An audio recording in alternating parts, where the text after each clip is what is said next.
Good afternoon. ഉത്രാടപ്പാച്ചിൽ എന്ന് പറഞ്ഞ് കേട്ടിട്ടില്ലേ? ഉത്രാടത്തിൻ്റെ ദിവസമാണ്. നമുക്ക് സദ്യ, ചോറ് വിളമ്പി, പരിപ്പ്, നെയ്യ് വിളമ്പി, ഇതാ പിന്നെ എല്ലാ ഐറ്റംസും ഞാൻ പറയാം. നോക്കൂ, ഉപ്പേരികൾ പലതരം, കൊണ്ടാട്ടമുളകൾ, നേന്ത്രപ്പഴ നുറുക്ക്, അച്ചാറുകൾ 4 തരം, കാബേജ് തോരൻ, കാളൻ, അവിയൽ, അതുപോലെ എലിശ്ശേരി, മത്തങ്ങയും എലിശ്ശേരി, അതുപോലെ ഇത് പച്ചടി, പിന്നെ സാമ്പാർ വിളമ്പും. ഇത് ഇഷ്ടം ഇഷ്ടമുള്ളത് മുരിങ്ങക്കായ്ക്കുള്ള സാമ്പാർ.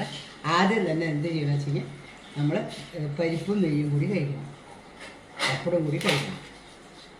ഫസ്റ്റ് അങ്ങനെയാണ് ഭക്ഷണം കഴിക്കുന്നത് കേട്ടോ. അത് കഴിഞ്ഞാൽ പിന്നെ സാമ്പാർ. ഇത് കഴിഞ്ഞിട്ട് വേണം സാമ്പാർ കഴിക്കാൻ. പുളിയിച്ച് വിളമ്പിയില്ല. ഇതാ പായസം നോക്കൂ, ഇത് പരിപ്പ് പായസം, ഇത് പാലട പായസം, ഇത് രസം കേട്ടോ. എല്ലാ ഐറ്റംസും ഉണ്ടാക്കിയിട്ടുണ്ട്. ഇനി നാളെ കുറേ ഐറ്റംസ് കൂടി ഉണ്ടാക്കും തിരുവോണമായിട്ട്. എല്ലാവരും ഊണ് കഴിക്കാൻ വരും. നല്ലൊരു സദ്യയായിട്ടുണ്ട്. സ്നേഹത്തോടെ സുലോചന ടീച്ചർ.